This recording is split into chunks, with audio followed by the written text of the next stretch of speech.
bisa mundur. Itu juga haram karena ada denda keterlambatan. Ditambah kalau dia meminta nilai lebih dari apa yang dibelanjakan oleh nasabah, maka jadi riba. Ada dua riba. Riba karena dia ingin minta tambahan dari apa yang dibelanjakan. Yang kedua, riba karena ada denda dari keterlambatan. Sedangkan kartu dalam bentuk ketiga yang namanya debit card itu dibolehkan karena tidak ada tambahan, tidak ada riba. Kalau kita bayar untuk pembuatan kartu itu bukan riba, karena itu pembayaran membuat kartu, karena kartu itu butuh biaya. Maka kalau kita bayar 50.000 wajar, ya. Tapi bayarnya sekali aja. Kemudian juga dibolehkan karena memang semuanya merasa diuntungkan dan tidak ada yang dirugikan. Di situ semuanya untung. Pihak pengguna untung karena dia merasa aman, merasa nyaman, bisa beli dengan harga yang sama. Kecuali kalau dia pakai kartu itu dengan harga yang lebih beda, nah itu lain cerita. Kalau dengan harga yang sama dibolehkan dan dia merasa aman. Pihak bank yang mengeluarkan kartu juga punya keuntungan, dia dapat diskon dari toko-toko itu. Dia dapat keuntungan diskon karena dia mengiklankan produk-produk dia kepada konsumen, kepada nasabah. Pihak toko juga untung karena banyak nasabahnya. Maksudnya banyak nasabah bank itu yang beli ke dia. Jadi kerjasama antara tiga belah pihak ini yaitu dengan debit card. Ya. Dan ini dibolehkan. Juga ATM juga dibolehkan karena di situ tidak ada utang karena itu uangnya sendiri dan diambil dari kartu ATM. Ini rahimahullah. Barangkali itu kesimpulan ya, yang kita sampaikan pada pagi hari ini. Mungkin nanti dikembangkan dengan forum tanya jawab.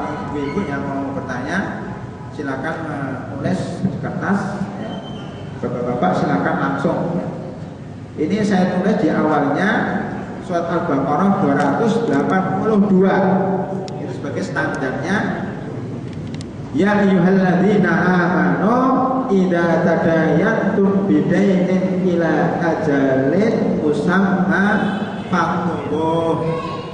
Karena kartu kredit, debit card dan seterusnya ini dasarnya adalah utang. Ya wahai orang-orang yang beriman, apabila kamu bermuamalah dengan utang untuk waktu yang ditentukan, biasanya kamu menulisnya. Jadi ini termasuk transaksi utang. Karena itu secara modern seperti itu ya, kita katakan tadi ada yang halal, ada yang haram. Silakan Bapak dan Ibu sekalian bisa bertanya atau menambahkan baik berhubungan dengan kartu kredit maupun dengan berhubungan dengan transaksi-transaksi yang lain yang kita tidak bahas di sini. Ya, seandainya saya bisa jawab, saya jawab.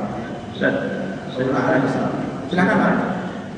Ini saya punya dana satu itu saya taruh istilahnya apa buat modal ya. Jadi saya taruh di kawan, saya punya dana satu. Ya, dana taruh di kawan. Taruh kawan dikelola sama mereka. Berapa dananya kira-kira? Ya sekitar 20-an lah. Ya. Terus mereka kasih keuntungan setiap 1 bulan sekali. Itu hukumnya bagaimana? Keuntungannya tetap. Iya. Tetap. Sekali ya. Berapa umpamanya? Ya. Tetap. 1 bulan dikasih 1,2. Pasti itu. Iya, harus. Ya, itu banyak terjadi seperti itu. Jadi Bapak ini bertanya, dia menyimpan uang 20 juta, kayak di Bulog. Ada di Bulog itu, bukan Bulognya tapi pengurusnya itu, semuanya meminta kita juga beli beras 20 juta. Nanti setiap bulan dia diberi 600.000. Juga dulu ada namanya koperasi Langit Biru yang sudah digerebek polisi. Kalau ini itu tambah, ini cerita juga ya, sama. Itu teman-teman pengajian masjid itu banyak ikut. Ketika ditanya, saya jawab itu haram. Kenapa? Dia menanamkan saham 10 juta. 10 juta, Langit Biru itu 10 juta. Nanti keuntungan tiap bulan 2 juta. Siapa yang nggak senang? 10 juta nanam tiap bulan dapat 2 juta dan uangnya balik 10 juta itu. Siapa nggak senang? Semuanya pada berbondong-bondong. tahu-tahu operasinya bodong, orangnya ditangkap. Itu hukumnya haram. Kenapa? Karena kalau namanya saham, ya, Bapak tadi 20 juta, itu berarti Bapak itu namanya mudharib. Bapak orang yang punya modal. Teman Bapak itu namanya rusakibul mal. Teman Bapak namanya mudharib, orang yang menggerakkan, ya, menggerakkan uang itu supaya untung. Begini, itu harus persenan, Pak, harus persenan. Persenan itu keuntungannya nggak jelas. Jadi persenan itu namanya Bapak dapat 50%, teman Bapak dapat 50%. Oke? Kemudian keuntungannya berdasarkan keuntungan. Bulan ini kadang-kadang untungnya 1 juta atau 2 juta. Untuk dia 1 juta, untuk Bapak 1 juta. Bulan depan kadang-kadang untungnya 2 juta.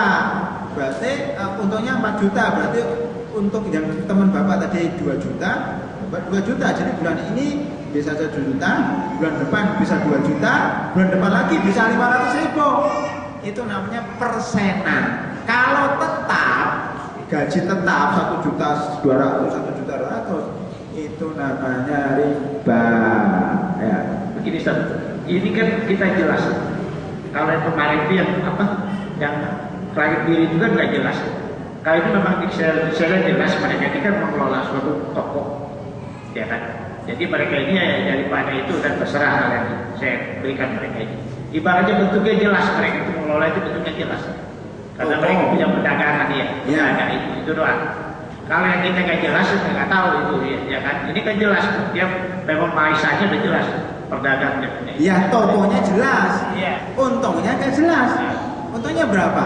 Bapak tanya, untung tiap bulannya berapa sama temennya? Karena mereka gini, saat dia kan punya anak buah, bayar gratis, bayar surat teleponnya, semua itu, semua. Dia kan punya anak buah, Ya. pegawainya. Itu untuk buat bayar pegawai itu deh. Jadi daripada sistem yang terlalu ini, udah kamu bisa kasih keuntungan sekian. Jadi kita nggak terlalu banyak ini gitu. Akadnya apa dulu Pak? Akadnya apa Pak? Akadnya kalau mudharabah harus persenan, tidak boleh sekian, itu nggak boleh. Bisa saja dia rugi Pak, Bapak untung terus, dia bisa rugi. Dia bisa rugi ya kalau nggak laku 1 bulan itu. Apa hak Bapak ngambil 1,5 juta padahal dia bulan itu nggak ada pembelinya, atau dia kena banjir? Nah, mungkin di Pluit Pak kena banjir, tapi Bapak tetap ngambil 1,5 juta padahal dia kena banjir. Kan kasihan kan?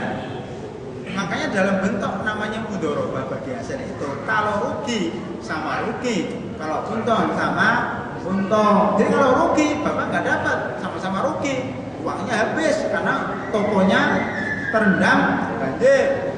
Ya, banyak yang bangkrut ini. Pak, musim banjir ini banyak yang bangkrut perusahaan-perusahaan itu. Karena itu, kalau akadnya mudharabah, keuntungannya harus persenan dan tidak stabil. Tidak stabil. Kadang pembelinya banyak, untungnya sekian, pembelinya dikit, untungnya sekian. Itu namanya rugi sama rugi, untung sama untung. Kalau seperti ini, bisa saja Bapak untung, bisa juga Bapak yang dirugikan. Karena mungkin dia untungnya banyak banget, Bapak cuma dapat 1 juta terus, padahal dia bisa 10 juta, 20 juta. Oleh karena itu, kalau namanya akadnya bagi hasil harus persenan, tidak boleh berupa nominal. Kecuali saya belum tahu ini kecuali apa. Jadi sebenarnya kalau Bapak pinjamkan uang, ini saya pinjamkan uang 20 juta, saya cicil setiap 1 bulan 1.200.000 sampai 10 bulan atau sampai 1 tahun, berarti uang Bapak sudah habis karena sudah dikembalikan. Itu kalau akadnya akad pinjem Pak. Jadi Bapak jelaskan tadi, memang jual belinya jelas, tapi keuntungannya berapa kan belum jelas Pak. Bisa untung bisa rugi. Yang begitu sih kadang-kadang penasihat yang sebab mudharabah itu bagi hasil dia pun kadang-kadang dolim juga orang itu. Kadang-kadang juga sama itu San. Kalau nggak amanah juga sama model-model gitu San. Saya pernah juga yang begitu San. Kios yang sama bareng, modalnya bareng. Saya didolimi, dirugikan mereka. Untung lebih ini, bilangnya segini. Itu gak ada yang beres sebenarnya. Udah 2 kali saya. Ya begitu, kios barang. 1 tahun saya dikasih cuma 6 juta. Nggak ngambil uang makan, nggak ngambil uang segala-gala. Dia untungnya bersampai, dia bisa punya rumah, punya segala-gala. Itu baru itu sedoli hasil. Bagi hasil ya. Kiosnya kan barang modal kan. Begini Pak, dalam jual beli itu banyak faktor.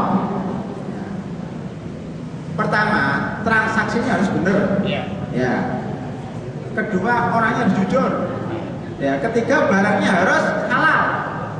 Yang Bapak sampaikan tadi, yang pertama tadi, orangnya jujur, barangnya halal, tapi transaksinya nggak benar. Kemudian Bapak, yang kedua tadi, itu transaksinya benar, barangnya halal, orangnya nggak jujur, sama-sama nggak benar Pak. Baik yang kedua maupun yang pertama, yang benar itu kalau orangnya jujur, dia tidak menipu, ya, kemudian transaksinya benar, mudharabah bagi hasil, dan barangnya jelas tidak haram. Ya 3 itu harus dipenuhi Pak. Yang Bapak sebutkan yang pertama dan nomor 2 sama-sama nggak jelas karena kurang 1 syarat. Yang pertama Bapak tadi yang bagi yang 1,5 juta tadi itu syaratnya kurang bagi hasil. Yang nomor 2 Bapak yang telah tertipu itu syaratnya kurang, orangnya nggak jujur, penipu. Yang pihak kedua menipu itu juga nggak boleh. Yang dosa dia Pak, Bapak nggak dosa. Yang dosa dia karena dia menipu. Makanya juga kita harus hati-hati transaksi dengan orang itu. Jadi harus 3 hal ini dipenuhi. Insya Allah gitu Pak ya. Ini satu lagi. Ini duit bank saya pinjam buat bank untuk modal itu hukumnya pinjam uang bank itu modal itu untuk modal jualan, modal dagang itu hukumnya. Pinjam modal dari bank. Ya. Bank konvensional, bank syariah. Bapak pinjam, kembalikan ke bank berapa? Kalau 20 juta kembalikannya berapa? Kan ada cicilannya satu. Iya, maksud saya berapa hasilnya terakhirnya? Kalau 20 juta selama setahun kembalikannya harus 25 juta. 5 juta ini riba. Makanya kita dianjurkan bahkan diperintahkan untuk tidak minjem yang mana peminjamnya itu minta keuntungan, nggak boleh. Minjemlah kepada orang-orang Islam yang ngaji, yang kalau minjemkan dia tidak minta keuntungan. Ini sulit dan begini Ustaz. Enggak semudah yang bisa kita. Banyak persyaratan, banyak ini akhirnya mereka ini banyak. Ya, memang ini enggak mudah sedang kita. Ya, saya paham Pak. Ini saya teori, ini teori dulu. Kalau orang sudah tahu teorinya, itu berusaha. Namanya ini kan namanya usaha itu harus tawakal juga. Iya. Insya Allah kalau kita nyari yang halal Pak, berkah walaupun susah. Ya. Memang mudah kita pinjam di bank 20 juta, 50 juta, 100 juta, cair semua. Harus banyak bunga. Kadang kita dililit, artinya sudah bangkrut usaha kita, dimintai utang lagi, dimintai bunga lagi. Maka banyak yang bangkrut gara-gara pinjam di bank. Nah itu yang menyebabkan kenapa dilarang, karena namanya lintah darat, misap dari orang yang butuh. Kita harapkan bapak-bapak yang ikut pengajian supaya sebisa mungkin menghindari tidak utang di bank yang meminta bunga. Karena itu kita berusaha untuk sesuai dengan syariat. Bola alam besok. Nanti kita lanjutkan Pak Insya Allah. Kalau sering ikutin Insya Allah lama-lama Insya Allah nanti jelas ya. Silakan. Pak Ustaz, mengenai debit card ini Pak. Ya. Salah satunya di sini ada ATM ya. Kartu anjuran tunai mandiri. Nah, untuk proses mendapatkan ATM itu kan kita harus punya uang di bank. Iya, punya uang di bank ya. Di dalamnya itu kan ada bunga. Di dalam mana? Nah, tabungan itu ada bunga. Iya kan ada bunga ya. Itu gimana? Biasa. Iya, kalau di bank konvensional, kalau kita nabung itu dapat bunga Pak. Bunganya dari siapa? Dari orang yang utang kayak Bapak tadi. Jadi orang yang utang dari bank itu, pokoknya ada bank itu kan sebenarnya cuman bangunan, dia itu nggak punya uang. Dia itu modalnya cuma modal bangunan. Weh orang-orang nyimpenlah ke tempat kami. kan gitu. Ada riba gitu. Maka orang-orang yang kaya-kaya ini nyimpen ke bank itu. Uangnya kan banyak.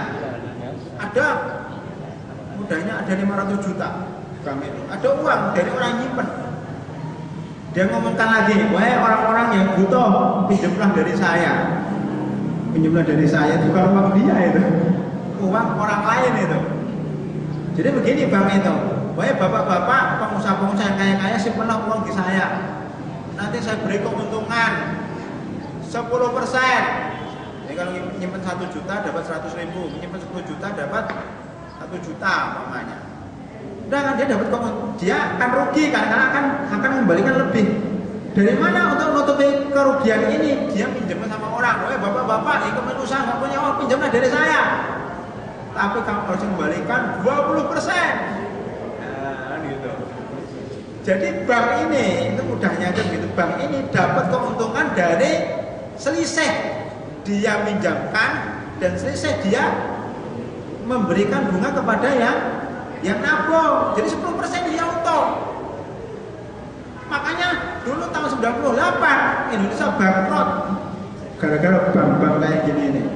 Dia memberikan uang sama orang pengusaha-pengusaha Indonesia ini sudah maju jadi macan Asia. Mari Anda menyimpan ke kami, kan saya beri namanya bunga 30%. Dia berani 30%. Kemudian dia bilang sama yang mau pinjam, bapak-bapak yang kepengen modal, saya pinjamkan, tapi asalkan kamu bayar 20%, kan rugi ini kan. Tiba-tiba ini mandek, jadi modal yang ada itu ditarik semuanya oleh namanya George Soros, orang Yahudi itu, tarik semuanya uangnya. Nasabah-nasabah yang ngambil uang, oh maaf, bank lagi kosong, loh gimana lagi kosong, saya butuh uang, kan uang dia, uang nasabah, akhirnya bangkrut lah. Nah, Indonesia waktu itu yang tadinya 1 dolar 2.000 rupiah, sekarang jadi 10.000 gara-gara bank itu. Makanya bunga yang kita simpan dari bank itu, di bank itu bunga haram. Kenapa? Kan dia ngambil keuntungan bunga itu sebenarnya bunga dari orang-orang miskin, Pak. Ya, yang minjem-minjem. Jadi bapak ngambil bunga makan hartanya orang miskin yang utang-utang. Itu kalau di bank konvensional. Kalau di bank syariah disebut dengan bagi hasil. Walaupun ini perlu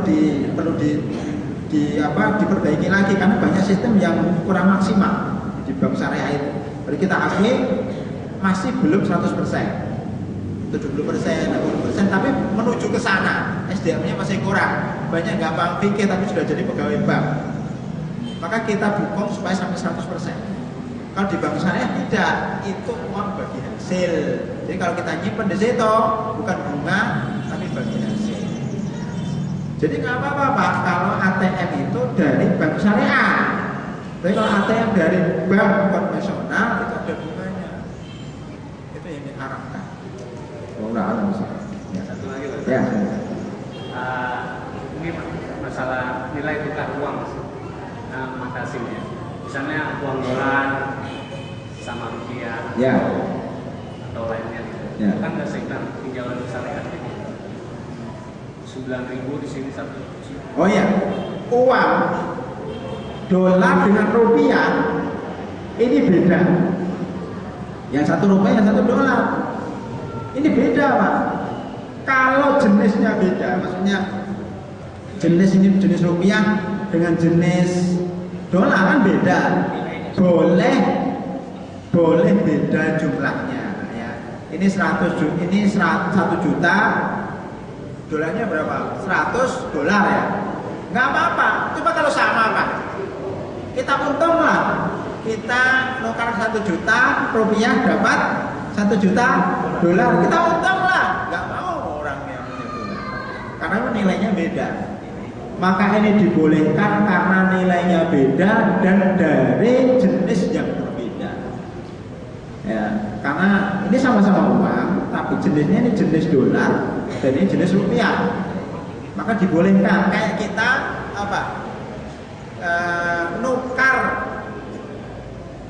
nukar beras dengan minyak. Boleh. Berasnya 1 kilo, minyaknya setengah liter. Karena minyak dengan beras beda, sama-sama bahan untuk dimakan. Tapi kalau kita nukar beras dengan beras, yang satu beras bagus, yang satu beras rojo lele, yang satu beras biasa. 1 kilo dengan 2 kilo, hukumnya riba.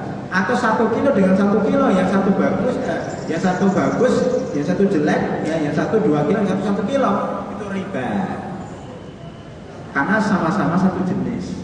Rupiah, dulu kan pernah saya sampaikan di sini. Rupiah yang sudah lecek 120 rupiah ditukar dengan 100 rupiah yang baru.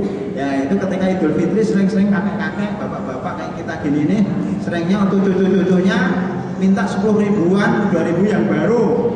Tapi harus beli dulu ya dari pedagang kaki lima itu.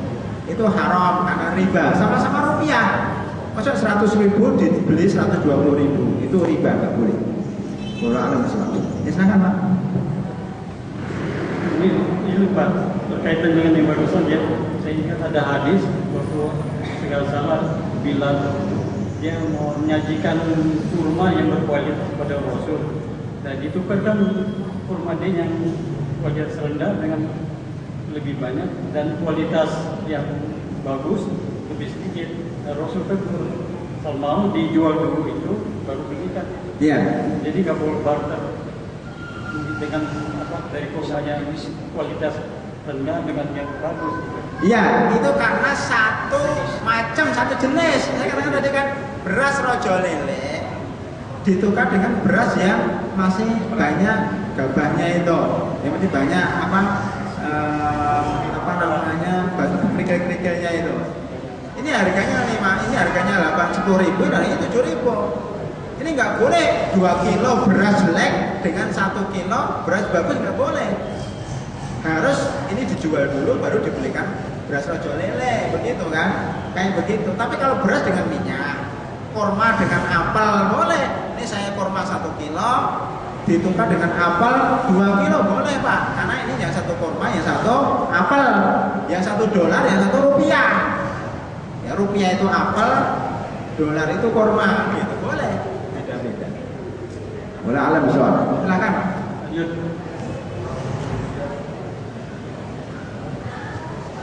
Assalamualaikum Ustaz. Agak keluar pertanyaannya dari materi tentang bunga jaminan sosial. Saya bekerja di sebuah perusahaan swasta, di mana setiap bulannya itu perusahaan menanggung 3,7% dari uang perusahaan untuk jaminan saya, dan dari pihak saya itu keluar 2,7%. Jadi totalnya ada 5,7%. Nah, pertanyaan saya, alangkah 3,7% yang diberikan perusahaan itu terhadap saya, karena saya baru sadar setelah mengecek itu saldonya tiap tahun bertambah Ustaz. Saldonya tiap tahun bertambah. Jika tidak halal, gimana Ustaz cara membersihkannya? Karena tidak ada rincian dari total saldo murni dengan persentase dari riba. Jadi anak sendiri juga bingung gimana cara membersihkannya seperti itu. Ataukah rujuk kepada fatwanya Syekh Bin Baz dan Syekh Albani tentang uang yang riba tersebut diinfakkan kepada masjid atau pembangunan proyek-proyek. Ya. Tadi saya belum paham benar yang 3% tadi apa itu? Jadi jaminan sosial seperti Aksa Mandiri, kemudian Jam Sostek, Allianz. Jadi perusahaan saya ini bekerja sama dengan perusahaan-perusahaan tersebut jaminan sosial, di mana setiap bulan totalnya dari karyawan dan perusahaan itu 5,7%. Jadi jaminan itu berarti kita bayar ke mereka. Iya benar, seperti itu Ustaz. 2,7% itu dari gaji saya, kemudian yang 3,7% itu dari perusahaan Ustaz. Itu dibayarkan ke jaminan sosial seperti Jam Sostek, kemudian Allianz, seperti itu Ustaz. Ya, terima kasih. Nanti kita akan masuk di bab, karena banyak sekali di sini, namanya asuransi. Ya, asuransi. Ada asuransi sosial, ada jaminan, namanya asuransi. Asuransi macam-macam. Nanti yang kita bahasnya sekilas saja. Asuransi yang sifatnya profit asuransi bisnis namanya, asuransi tijarah, yang sifatnya dia itu mengambil keuntungan. Seperti saya contohkan dulu, kita mau ke Lampung, mau ke Medan, mau ke Kalimantan, naik pesawat lewat Bandara Soekarno-Hatta. Itu mudah lah, karena insya Allah semuanya sudah pernah naik pesawat. Itu sebelum kita naik ke atas, itu dicegat oleh namanya asuransi. Bukan yang bayar 40.000, 40.000 itu bayar jasa kita ke bandara, jasa kebersihan. Ya, kita ke toilet, kita bisa duduk itu karena bayar 40.000. Ini minta lagi ada meja lain yang namanya asuransi. Biasanya yang nunggu yang cewek itu. Ya. Pak, asuransi Pak gitu. Itu yang haram. Kenapa? Kalau kita bayar 40.000, kita nanti kalau terbang kemudian nggak bisa turun lagi, atau pesawatnya turun tapi terpeleset, jatuh, terbakar, kita luka, kita meninggal dunia, yang 40.000 itu berubah menjadi 40 juta. Tetapi kalau pesawatnya turun dengan selamat sampai tujuan, 40.000 itu hilang. Itu namanya asuransi profit yang diharamkan kesepakatan ulama, karena itu perjudian. Kalau yang ini asuransi sosial, itu para ulama masih berbeda pendapat. Pada dasarnya asuransi sosial yang tidak mengambil untung itu hukumnya halal. Yaitu asuransi namanya kayak gaji pensiunan itu. Gaji kita tiap bulan diambilin, disimpan di bank. Nanti kalau kita sudah pensiun dikembalikan lagi. Itu boleh. Loh Ustaz, itu kan pengelolanya itu kan nanti korupsi dan sebagainya. Lah, yang dosa itu pengelolanya, bukan kitanya. Itu hak kita, itu gaji kita yang kita simpan. Tapi mereka menyalahgunakan. Yang salah ya menyalahgunakan. Makanya jam sostek itu kemarin menjadi rebutan antara pemerintah dan DPR. Ya, saya nggak tahu itu sampai sekarang diputuskan di mana ya. Sampai guru-guru itu pada demonstrasi itu. Karena itu rebutan. Karena apa? Bunganya besar sekali itu. Ya, jadi itu sudah haram karena menyalahgunakan. Tapi kita sendiri yang punya uang di situ, kalau kita ngambil dari uang gaji kita halal. Itu kalau jamin, karena kita nyimpen kembali. Kecuali kalau kita nyimpen bisa kembali, bisa enggak, itu haram hukumnya. Tadi jaminan yang diambil dari emas tadi, apakah itu gaji kita yang ditaruh di situ nanti dikembalikan lagi atau tidak? Kalau dikembalikan lagi berarti halal, tapi kalau tidak berarti haram. Berarti orang itu, asuransi itu memakan uang kita dengan cara yang batil. Ya. Tapi yang 3,7% itu kan ngikutin suku bunga mungkin ya Ustaz ya. Jadi setelah dicek per tahun itu bertambah terus Ustaz. Jadi nggak jelas rinciannya gitu, nggak ada blueprintnya. Sehingga saya tidak bisa memisahkan mana hak saya di situ dan mana yang dari perusahaan saya. Iya. Itu gimana Ustaz? Begini sebenarnya makanya harus minta rincian. Hak kita, makanya kita setiap bulan membayar dari gaji kita 3,5%, taruhlah 500.000 ditaruh di perusahaan itu. Sekarang 500.000 itu diapakan? Kalau 500.000 ini dikembangkan menjadi berapa ratus juta, bisa jadi berapa miliar, hak kita berapa persen? Harus jelas itu, harus transparan. Ya. Berarti 500.000 yang kita tabung itu bisa berkembang sebagai modal saya. Itu yang saya dipakai di asuransi syariah kayak gitu. Tapi perlu dicek apakah benar itu. Karena tidak jujur kan Bapak tadi, perusahaan itu tidak jujur. Anggap saja begini, Mas, itu dianggap itu riba karena apa namanya mungkin nggak jelas itu ya, anggap saja riba. Bagaimana cara bersihkannya? Kan pertanyaan seperti itu. Cara bersihkannya adalah tadi salah satunya tetap uang itu diambil untuk bangunan, untuk apa namanya jalan yang rusak, untuk menolong bencana banjir, untuk beli perahu karet. Itu nggak masalah, asal jangan kita pakai sendiri. Ya. Karena kalau kita biarkan di situ uang itu nggak kita ambil, sama aja kita menolong mereka, membantu kebatilan mereka.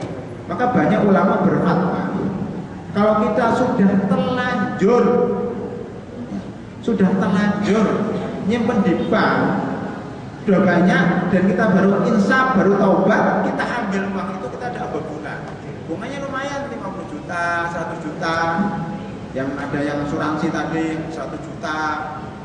Macam-macam lah sampai ratusan juta. Ya. Apakah diambil atau tidak? Sebagian ulama menyatakan diambil. 100 juta, 200 juta, ambil. Tapi nggak kita pakai. Cuma kita pakai untuk memperbaiki jalan-jalan yang lubang-lubang, memperbaiki sungai-sungai yang banyak sampahnya, kayak gitu. Kalau kita biarkan di bank, itu untuk bangun bank lagi. Berarti kita telah membantu kebahagiaan. Wallahu a'lam bishawab. Saya kira itu. Ada yang lain, Pak? Silakan, Pak. Mungkin terakhir ya. Jam 9.30 ya. Waalaikumsalam. Ya, mungkin saya langsung poin aja Pak ke permasalahannya. Cuma ini mohon maaf karena ini mungkin tidak ada kaitannya dengan pengajian pada hari ini. Ustaz, saya akan tanyakan bagaimana hukum berkooperasi Pak Ustaz. Jadi kebetulan saya bekerja sebagai karyawan swasta dan saya merangkap menjadi pengurus koperasi Pak. Jadi ini saya koperasi karyawan, di mana dalam proses itu tentunya akan ada usaha simpan pinjam. Nah, simpan pinjam tentunya ada balas jasa. Dan yang saya tanyakan yang pertama bagaimana hukum balas jasanya, dan yang jelas dari keuntungan tadi kan dibagikan lagi kepada seluruh anggota seluruh anggota koperasi. Dan yang kedua ada sebagian uang yang kami simpan di bank. Itu aja Pak. Terima kasih. Assalamualaikum warahmatullahi wabarakatuh. Iya Pak, ini koperasi ini sering ditanya setiap pertemuan. Nah, nanti bisa dibaca di buku ini tentang hukum koperasi simpan pinjam. Ini masih bab 11. Nanti setelah 1 tahun kita bahas. Cuma saya setiap bulan dibahas, insya Allah sudah hafal. Jadi koperasi simpan pinjam hukumnya haram. Kenapa haram? Karena ada simpan dan pinjam yang berbunga. Tidak dikatakan simpan pinjam kalau nggak berbunga untuk zaman sekarang. Jadi biasanya dan itu dipastikan lah kalau simpan pinjam itu minjemkan sama anggotanya dan anggotanya suruh menambahin 1% itu paling minimal, bisa 2%, bisa 3%, tergantung kesepakatan. Nah 1%, 2%, 3% ini adalah riba yang diharamkan, walaupun cuma dikit. Namanya pinjaman lunak, nggak ada pinjaman lunak, semua pinjaman itu keras. Walaupun 1% itu diharamkan. Kenapa diharamkan? Oh karena dia pinjamkan, kembalikan harus sama. Nah Ustaz, itu kan dikembalikan kepada seluruh karyawan. Tapi kan, nah pertanyaan, tidak dikembalikan kepada yang beri kan? Namanya gini, kalau dikatakan yang 1% itu akan dikembalikan lagi, saya katakan halal.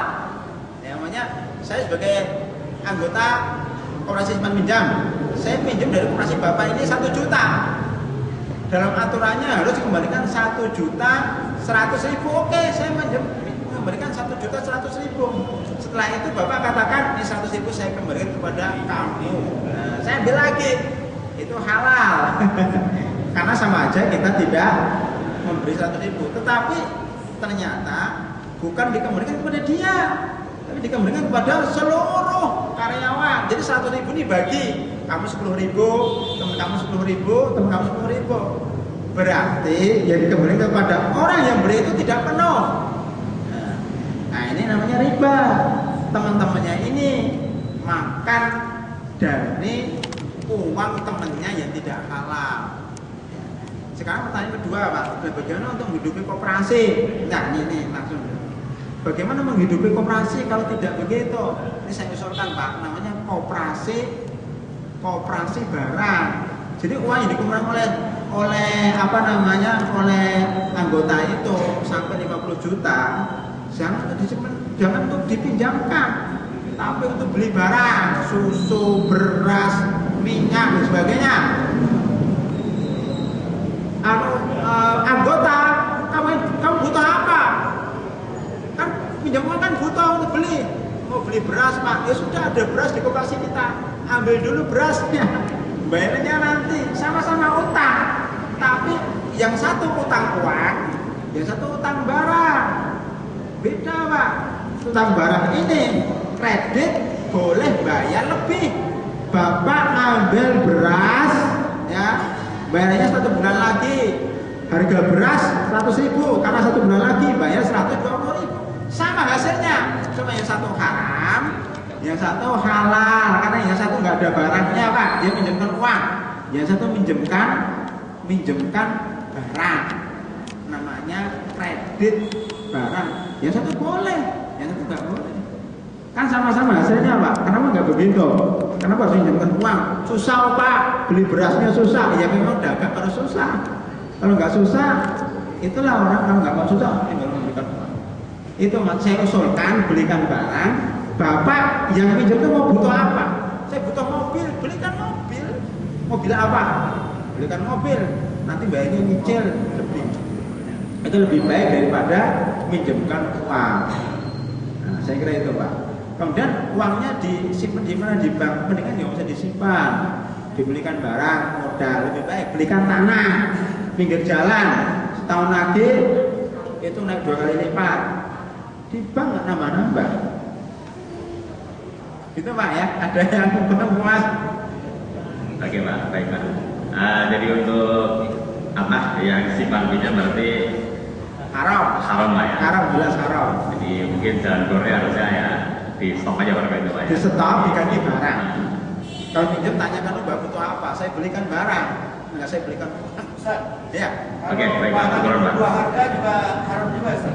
2 harga, saya ulangi lagi. 2 harga yang haram itu kalau harganya belum jelas.